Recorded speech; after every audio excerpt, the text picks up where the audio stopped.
Welcome, everyone. Welcome to Three Biggest Blunders When Managing Remote Employees. My name is Ryan Akins. I am the Regional President for Dale Carnegie, North Texas, and I'm really excited to talk about this topic because it's so timely. Before we get started on the content, I want to make sure everyone's familiar with how to use Zoom as a participant, just in case some of you aren't familiar with it. There is a chat button at the bottom of your screen. Let's test that real quick. Everyone go down and hit the chat button, and you will see on the right where the window pops up, there's it says to, and then there's a blue button that should probably says all panelists. We want to click on that blue button and choose all panelists and attendees. That way, when we contribute an idea, everyone can see it. So if everyone would please, and you're all muted automatically, so you don't have to worry about muting yourself. So everyone please choose all panelists and attendees just to make sure it's working. Type in one thing you're doing to deal with the stress that has been caused by this health crisis, this health and financial crisis. So type in one idea you have to, let's get some ideas from each other. One stress. Prayer, yep, that's actually one of Dale Carnegie's principles. Thank you. Chocolate. Yeah, I'm a stress eater too, so I can relate to that. Outdoor activities, good. Yeah, constant communications, virtual hangouts. I don't know how many virtual happy hours I've done. Fishing, great. Get outdoors, calling people, yep. Reconnecting with everyone. So yeah, that's great. So it looks like everyone, for anyone that just joined, we're just practicing using the chat button. Yeah, manual labor, I've worked on my house as well. We're testing out the chat. So if you'd hit chat, make sure the blue button is, you click on that and choose all panelists and attendees so that when you message, everyone can see the message. So again, welcome to Three Biggest Blunders of Managing Remote Employees. Again, my name is Ryan Akins. I'm the Regional President for North Texas for Dale Carnegie. And for some of you that I see there's some Dale Carnegie graduates on this call, some familiar names. For those of you that aren't familiar with Dale Carnegie, we are a leadership development training organization, and we're international. Our biggest business outside of the US is in China, so you can imagine we're on the forefront of how this impacted our business, and it obviously continues to impact our business on a continuous basis, just like it does yours. And the reason that I wanted to do this webcast specifically was because I'm talking to so many of our clients that have had to shift from managing people in person to managing employees remotely. And we're sharing a lot of the mistakes we're making, a lot of the big blunders we're making being new to this. And I've had the benefit of managing remote employees for the last 4 or 5 years. And it's a habit to me, but still it's a little bit different now, and the context is different. So I've made some big mistakes too. So my goal here is to share information with you about what I'm hearing from clients and mistakes I've made on basically things not to do. We're going to be talking about what not to do here. And then after I share some of those, what we're going to do is bring in a Dale Carnegie graduate as a panelist who manages people remotely as well, and learn specifically, because he's in the trenches too. Let's find out what he's doing with his business and with his remote employees and what's challenging him.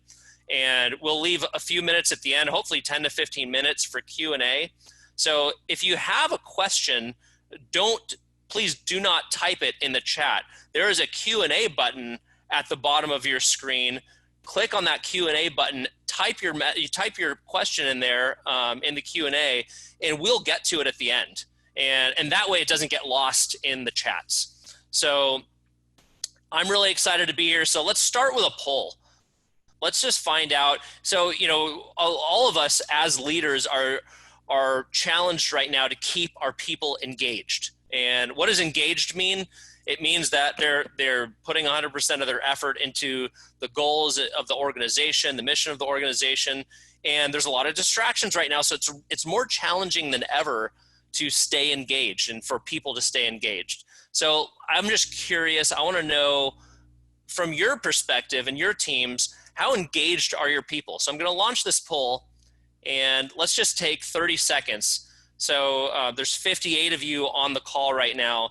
just go ahead and vote on how you would measure the engagement of your organization. And it's anonymous, so you don't have to worry about your organization being called out or anything. Just vote. Okay, we're getting a lot of votes here. It's great.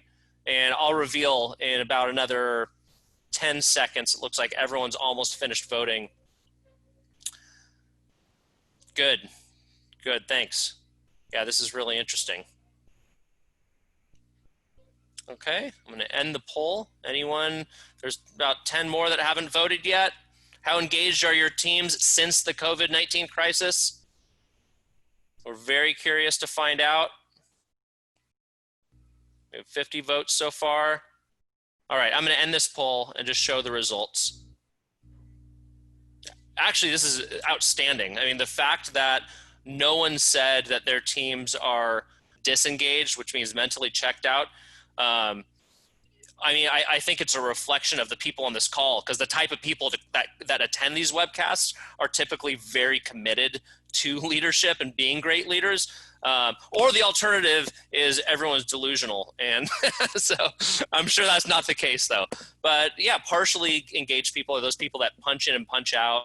And fully engaged are the people that really contribute ideas and help the company figure out strategy. I think one of the things that has really brought out the best in people through this crisis is the fact that none of this was in our control. None of this happened.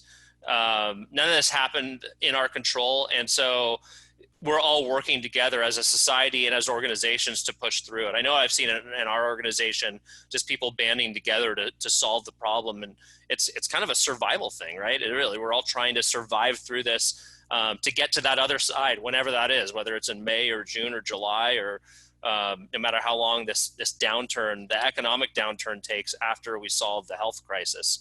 But there's, like I said, there are really three things that I've found pretty consistently across all of the leaders I talk to that are mistakes they're making and they're regretting and talking about it because they see what the impact is. So let's take a look at those now.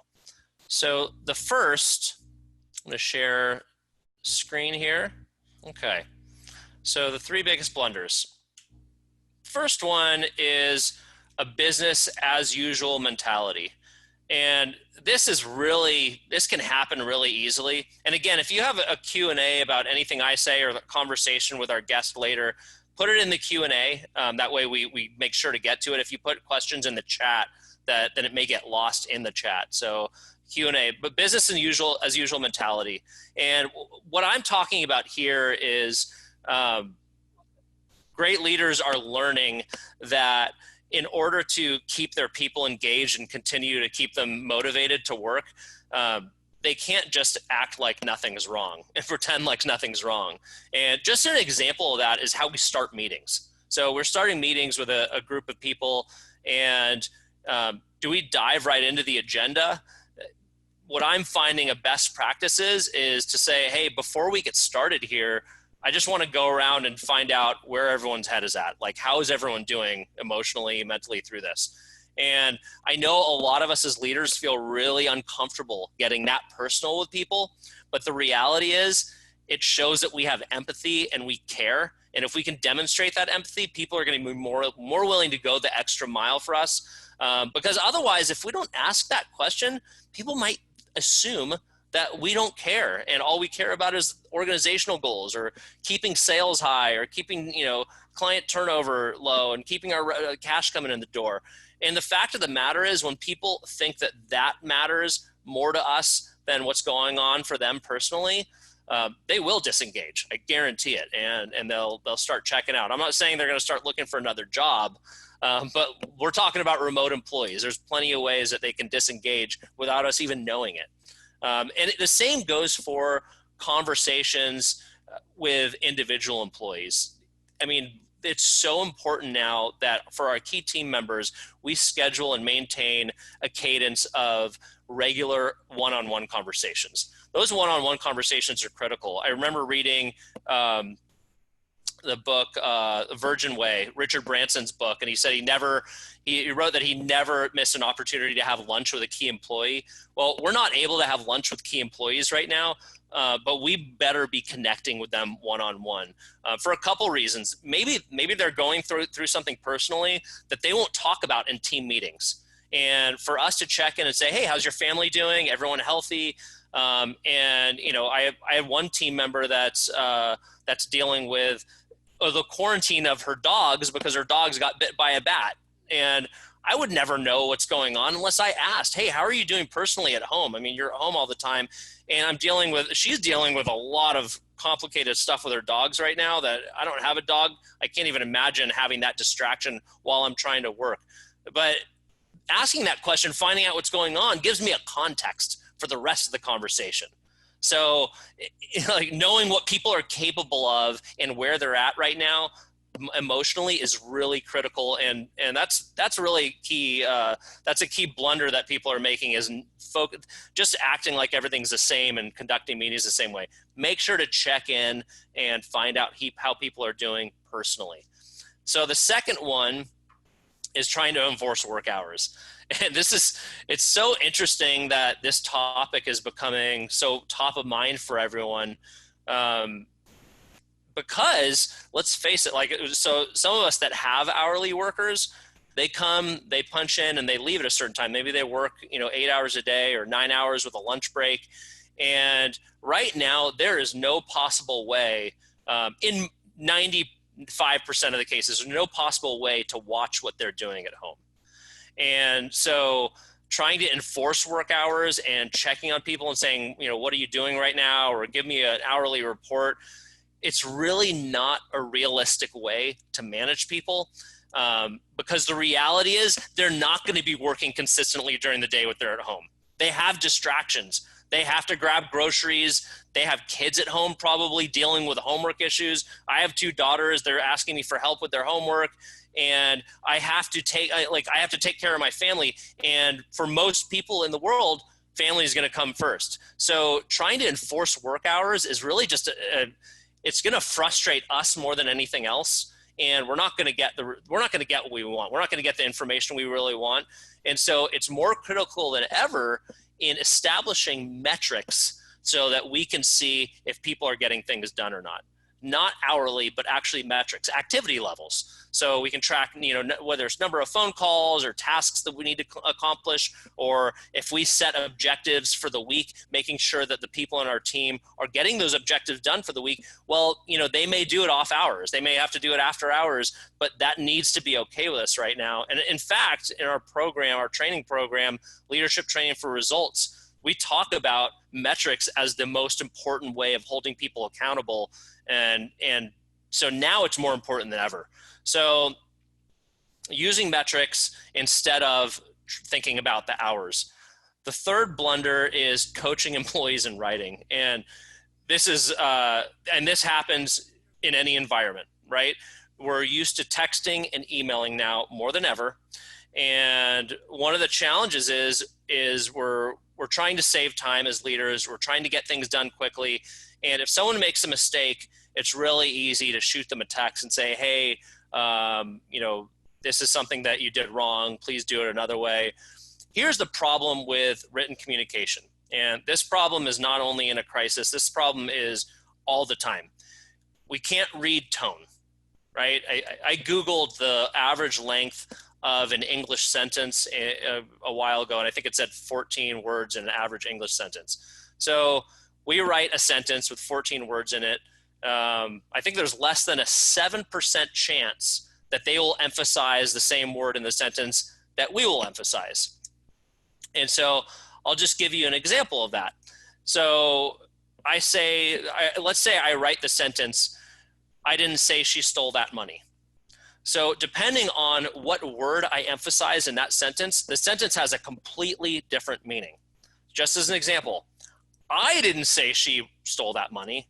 It wasn't me that said it, it was someone else. I didn't say she stole that money. I didn't say it, I wrote it. I didn't say she stole that money. It wasn't her, it was someone else that stole it. I didn't say she stole that money. It wasn't that money, it was a different bucket of money she stole. I didn't say she stole that money. It wasn't the money she stole, it was that box of pencils. So as you can see, the exact same sentence has a completely different meaning depending on which word I emphasize. And so when we're coaching people in a corrective fashion, it's really important that we do it at least by phone. And let's face it, let's get with the program. Let's get on video and talk to them about it, because we might be saying something really kindly and very softly, and they might read it really harsh.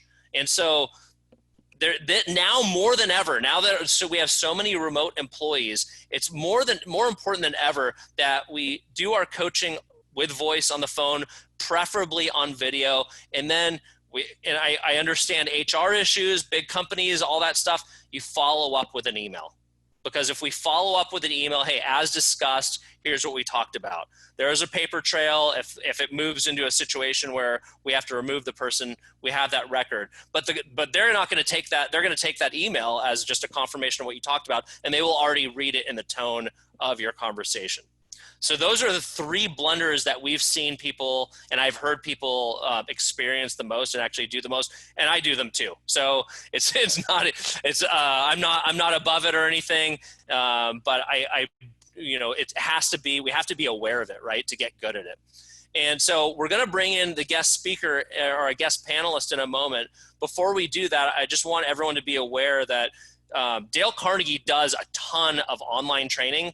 And so if you're interested in sharpening your skills, especially in the area of managing remote employees, we actually have a bundle package that we're offering right now. It's a really good deal, and it includes these programs. So this is live online training. And when I say live online, this is not recordings. This is actual live training. It's done on WebEx. You have a trainer coaching you and having conversations with you. You're interacting with other people in the training. So it's as close to in-person as you can get online. Is pretty amazing. And so these are the courses that we've bundled together that we've seen are most critical for leading virtual teams. And I'll send you a link for this package so you can take a look at it. You can sign up for any of them individually as well. But this is a really good deal we're offering right now, where we're bundling all these together.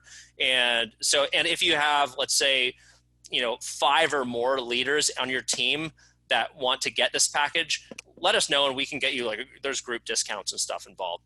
So without further ado, I want to introduce our guest.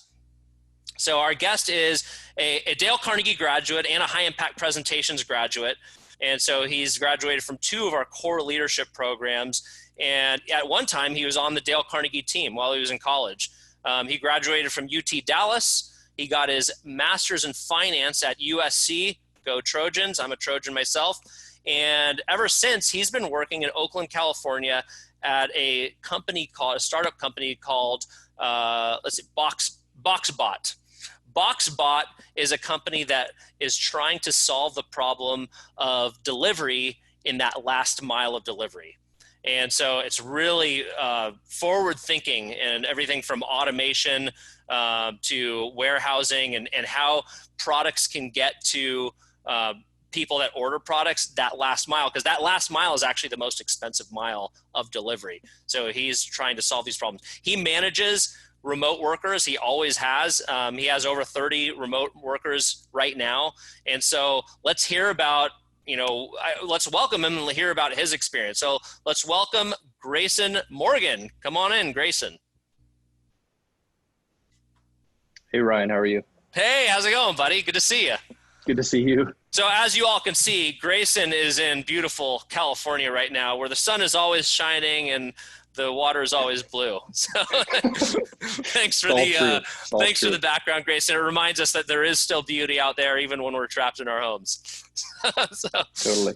So Grayson, first question I wanted to ask you is just a general question. What are the biggest challenges you face in leading your remote workers? So basically, I'm managing delivery drivers every day and sort staff people, especially during this pandemic. It's very remote. So I think probably the biggest challenge is making sure everybody is on the same page. So, people have different delivery routes and things like that they have to go through and do it throughout the day, different tasks, if you will.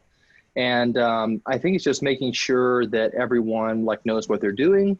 They know how to get the job done, and they know, like basically the priorities of the day. So from your standpoint, the challenge is just making sure you're communicating consistently and clearly. Is that what you're saying? Absolutely. And that those lines of communications are open. Yes. Got it. Are you, how often do you talk to your individual employees or how often do you have team meetings virtually? Pretty much all day. Okay. I mean, I consider myself a professional firefighter at times. Nice. That's what we call ourselves, just because things happen all the time in the delivery world. That makes sense. Now, okay, so I know a lot of the attendees are probably wondering, have you ever gotten burned by remote employees? Because I know a lot of people that are new to managing people remotely are like, oh gosh, these people are going to take advantage of me, and or they're not going to do their work. Like, has that happened to you? Yes. Okay. Unfortunately. Yeah. Okay. And what do you do to prevent it, and what do you do to overcome it if it happens? Yeah, I think it's first talking to them and understanding, why that happened, why that behavior happened, and then trying to, rope them back in and get them on the team and get them, I guess, engaged again. Mm-hmm. And that really takes communication. It takes empathy. It takes presence. And just getting personal with them, I think, is important. Sure. I'm just curious. I mean, being a Dale Carnegie graduate, obviously you learned that demonstrating and showing appreciation very often is important to keeping people engaged. Do you have a system or that you follow, or how do you make sure, with all the distractions of things that need to get done, how do you make sure you're demonstrating that you appreciate what they're doing? Yeah, I think first understanding like how difficult the work actually is. Like our drivers are doing like 100 to 120 stops a day. It's like 8 hours worth of work. They're lugging around heavy packages like meal kits, and especially now with the pandemic, like it's almost holiday levels in terms of packages, like the amount of packages. So I think it's being appreciative and grateful of like the hard work that they're doing and how like literally essential the work is. Package delivery right now is key to the economy. Are you thinking that remote working is going to become more the norm after this pandemic ends? Are companies going to shift to, or are employees going to expect to be able to work at home more after this? Maybe. I think people still want to, at least myself, I definitely want to have interactions with people. I think sitting at home sometimes is a little depressing. I need to be around and you're a millennial. Talk to people. I know. You're a millennial. You are that group that's supposed to want to like do whatever they want, work from wherever they want, but you actually see value in that interaction at an office. Yeah, I like interaction. It makes me happier. Yeah, definitely. Yeah, just for everyone, for the record, he's one of the good ones. He's because we work together. He's definitely one of the good ones. No. So thank you so much, Grayson. So I'm gonna go to Q&A here. So let's see what questions we have. First question. Yes, I will. I'll email you the PowerPoint answers. So no problem there. Second question: what aspect of change curve awareness is most important when events and news happen so fast, beyond empathy? So change curve awareness. That's from Stephen. So Stephen, in the chat, will you let me know, can I turn on your voice, so you can let me know if I can turn on your voice, because I want to get some clarification on change curve. Grayson, are you familiar with that? He capitalized change curve, so I want to make sure we're answering the right question. I had to look it up myself, but I think on that, the part of it that I thought was interesting was experimentation. It's when you get hit with a difficult problem and then you kind of have to accept it and then or rather like the seriousness of the situation weighs in, then you have to decide what to do next. I think the decision part is very important. The experimentation of, you know, getting in there, understanding the problem, and then actually acting on it. You know, the decision making is super important.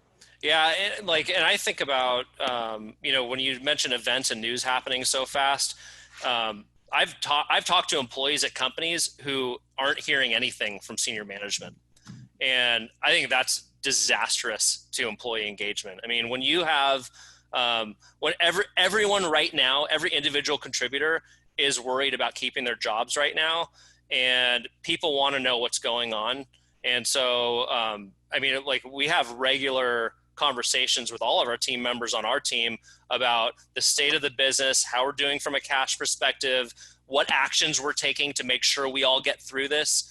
And it's critical. It's just transparency. And I remember talking to Dan Burse, who's the CEO of GM Financial.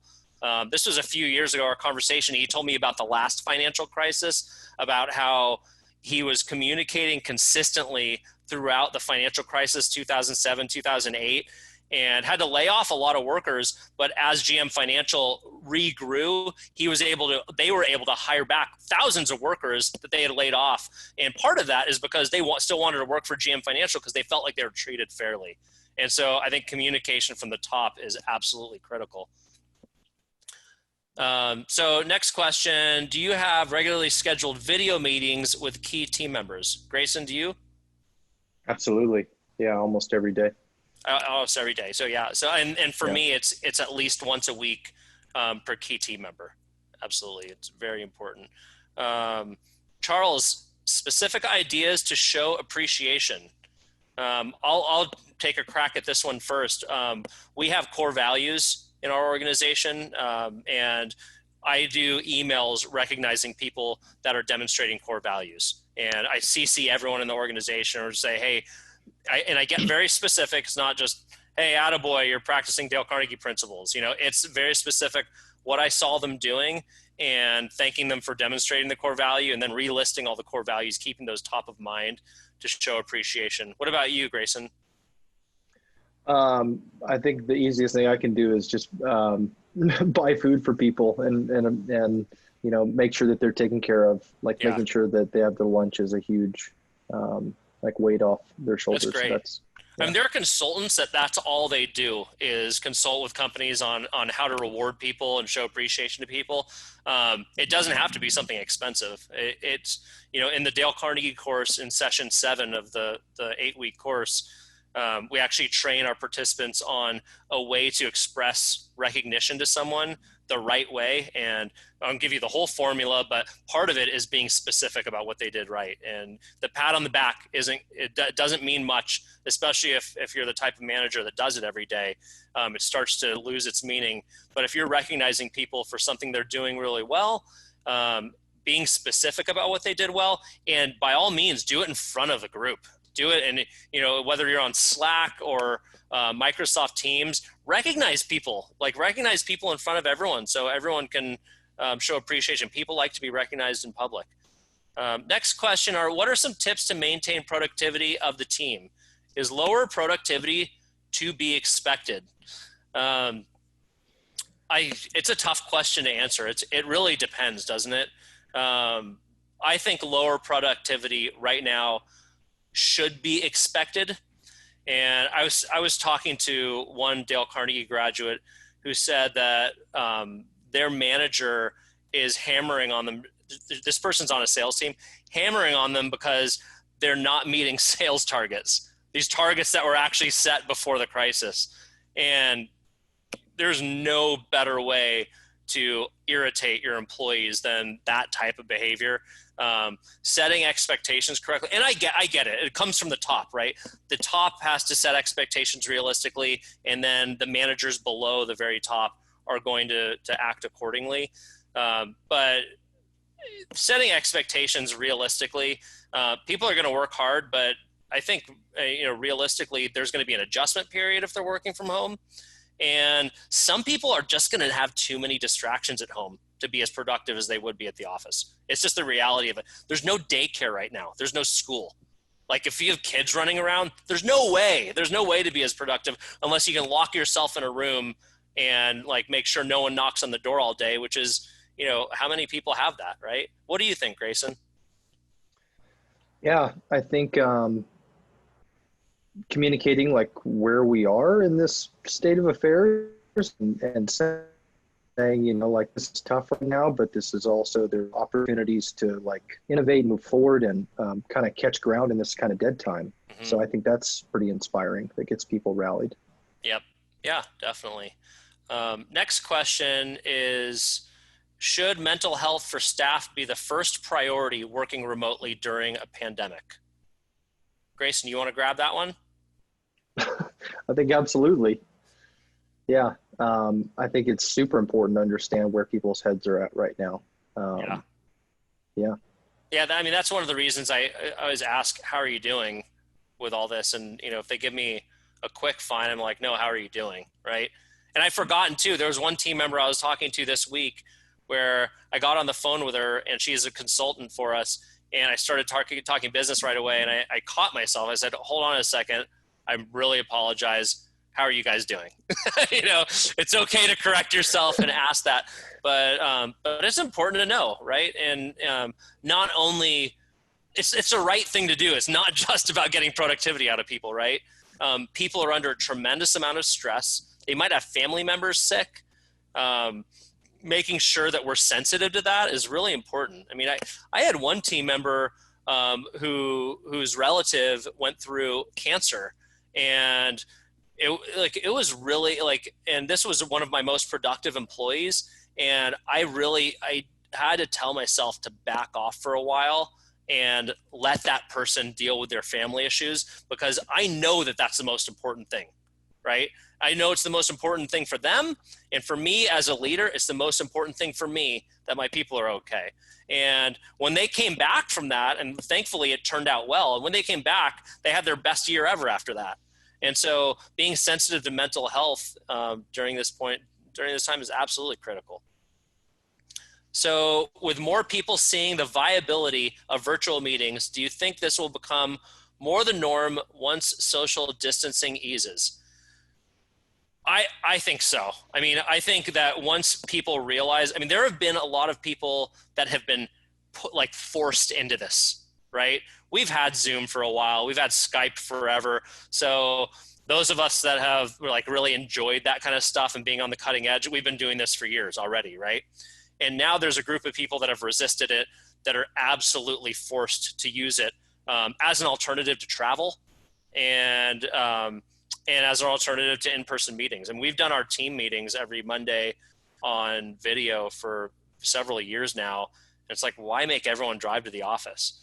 And once people get used to that, including the leaders, they're going to realize, gosh, with all these tools on Zoom and all these other tools at Microsoft Teams or Skype or whatever they're using, you can really have effective meetings online and with very minimal distractions. You can have quicker meetings, less distractions. What are your thoughts on that, Grayson? Yeah, absolutely. I echo everything that you said. Sorry, I didn't mean to steal your thunder there. No. No. All right, next question. Do you share financials with team members so they fully understand challenges you might be facing? We do. And we give status on cash. We give status. We even found out as you can imagine, in-person training has come to a stop. So yeah, we're selling a lot of online training, but it's less expensive than in-person training. So we're bringing in less cash. And so we have to do different scenario analyses on worst, best, average case scenarios. What's our burn rate on our cash? How much longer can we last at this rate? We're waiting for the PPP small business loan, just like everyone else. But I'm communicating that with all of our team members. And I think it's, if it's not good news, it's not like it makes them feel good, but I think not knowing is worse. I mean, what do you think, Grayson, from your standpoint? Would you rather work for a company that is telling you bad news but being transparent, or would you rather work for a company that's not telling you anything? Transparency over everything else. Why? Why do you think that is for you? Well, I guess I'll speak as a millennial, but it invokes trust. It builds trust with me, with the company. Yeah. If someone is honest with me and is telling me what's going on, even if it's difficult, I'm going to trust that person more. Yeah. Yeah, definitely. Maybe hard Yeah. to hear, but I think I'll have a better relationship with them. Yeah, that makes sense. All right, thanks. And then next question, mental health. How are you prioritizing it? And for me, it's for our team at least, other than just asking how people are doing. If people need time, I'm giving them time. One of my key employees told me last week that he's like hit a breaking point and he needs to take some vacation days. And I said, take them. Like, we'll figure it out. Whatever falls through the cracks while you're gone, we'll figure. I mean, he's really a key employee.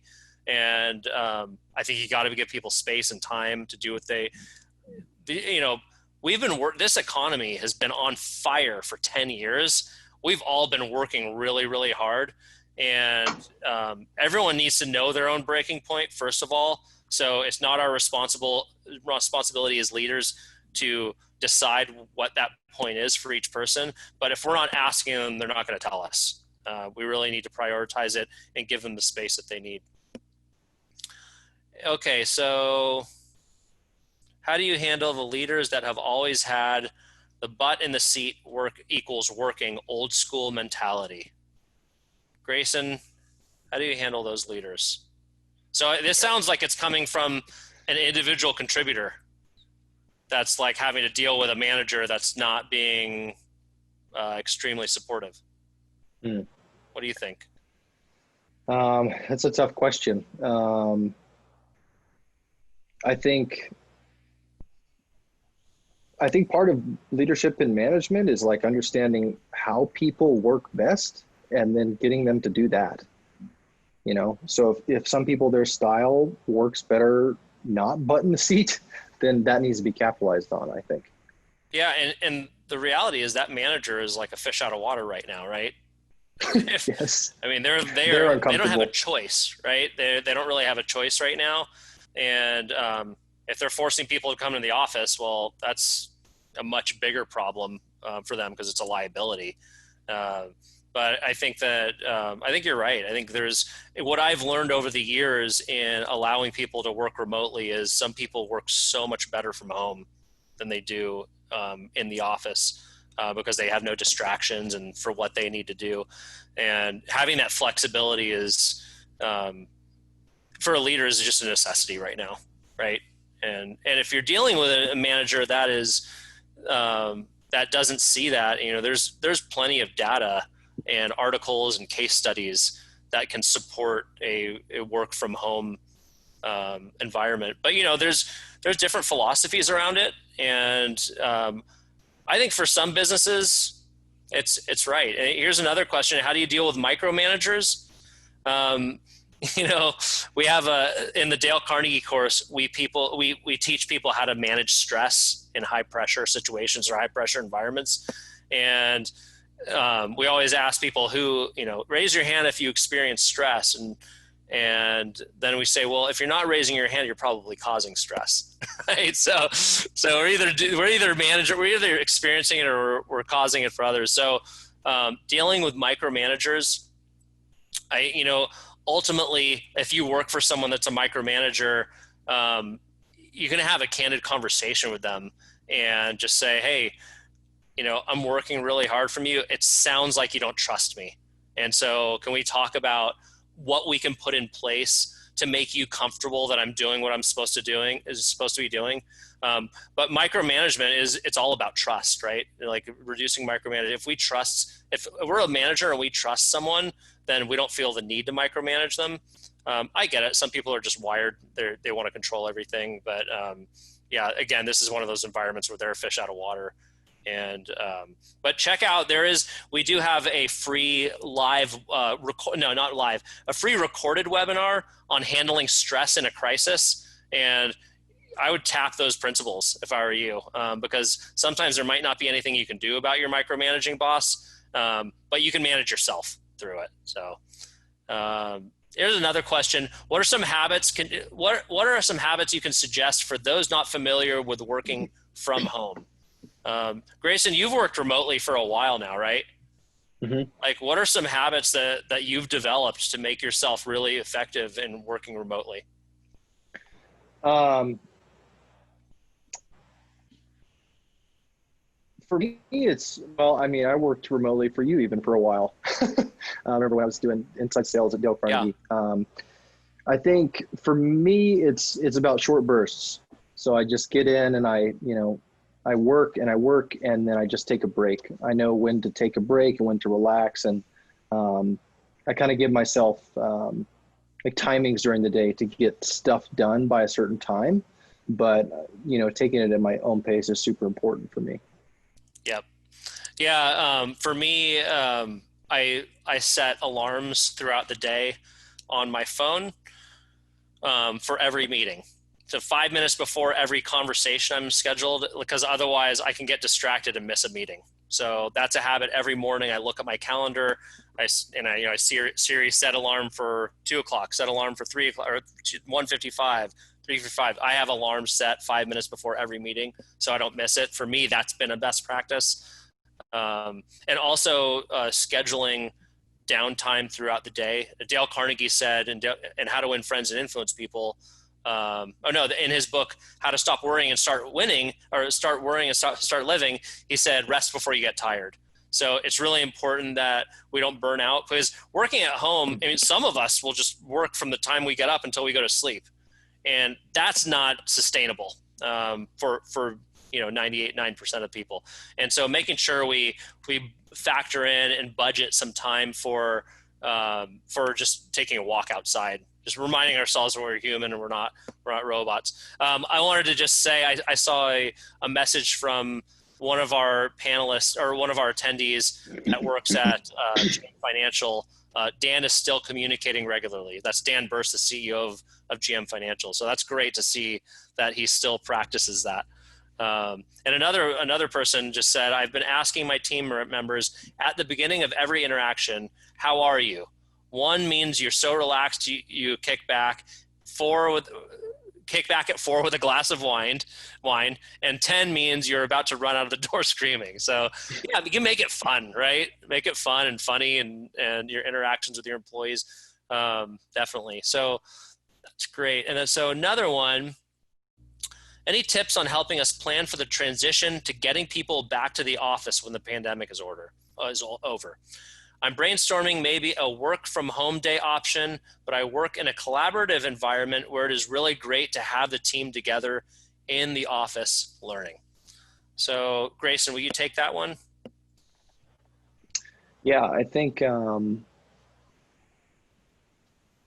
this probably opens up a lot of flexibility in our schedules and potential for flexibility. So yeah, I think understanding what fits and what works is going to be super important for things like productivity and cost, and things like that. Yeah, I also know that we have some clients that used work from home days as a reward. And so, maybe now that we as leaders are more comfortable, and by the end of this, we're going to be a lot more comfortable managing people remotely.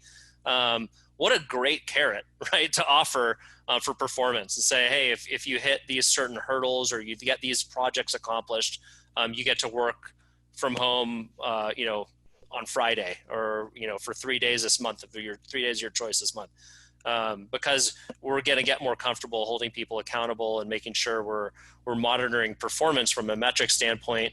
And so it's going to be a great way to mix things up a little bit. And so I think that you have a great idea: work from home option, work from home day option.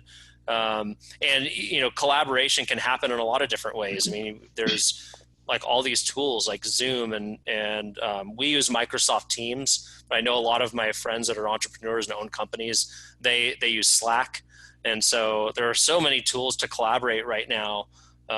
Some, collaborate on Salesforce or whatever. So yeah, great idea. And it's we're like everyone else where we don't know what things are going to look like and how it's going to look when we go back to normal.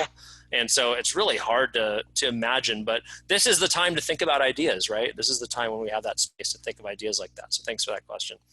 Last question here, and we'll wrap up because it's 12:45. How do you deal with fellow employees during time which is already stressful, who are overachievers, and though you are doing your best, your boss seems to gravitate toward that person? Any suggestions? So, fellow employees that are during a time which is already, okay. So basically, how do you deal with these overachievers and your boss that seems to always, put them up on a pedestal, it sounds like? One of our VP of training, Frank Starkey, he talks about enthusiasm. Dale Carnegie himself said enthusiasm is the little known secret of success. And he has a whole booklet in it that we hand out to people that are taking the Dale Carnegie course. And Frank always says that enthusiasm isn't about being the loudest person or even the most energetic person or animated person. Enthusiasm is what happens when no one else is looking. When the door is closed and no one can see you, how do you behave? That determines your level of enthusiasm. And so I think that focusing on ourselves and what we can get done right now is the best way to overcome a situation like that.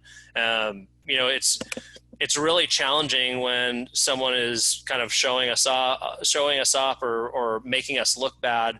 But it all has to, we can't control other people, right? All we can control is ourselves, our own performance, and what we do. So I think really refocusing on, how can I do better under the circumstances, and how can I just do the best that I can do, right? How can I just do the best that I can do? And then the rest of it is you really just have to let it go. Dale Carnegie said, don't saw sawdust, which means dwelling on the past or things that we can't control is a real waste of time. You can't saw sawdust. Wood has already been sawed. And so using that principle, I think, would be really critical. So I do want to thank everyone for participating in this, and hopefully you found some value in it. I will email you two things. I'm going to email you a link to that package for leading remote employees that I told you about, the virtual training that you can go through. It's a really good value, and it's a way to sharpen these skills that are going to be critical going forward, let's face it. And the other thing I will include in the email is a link for that free recorded webinar on how to manage stress in a crisis. So we hope that those will be good resources for you. I want to thank Grayson Morgan for being our guest on this. Thanks so much, Grayson, for being here. Thank you, Ryan. Yeah, and it was great having you. And anyone needs anything, if we can support you in any way, please let us know. We're here to, right now, one of the things that we're doing to stay busy is just using our resources and helping organizations survive this, and we have some great resources for that. And it's very clear when we talk to people that Dale Carnegie graduates have a clear advantage in a crisis like this over non-Dale Carnegie graduates. But we also recognize that budgets are thin right now, so we're just trying to give resources to the community however we can. So let us know how we can help you. Thanks so much for being here.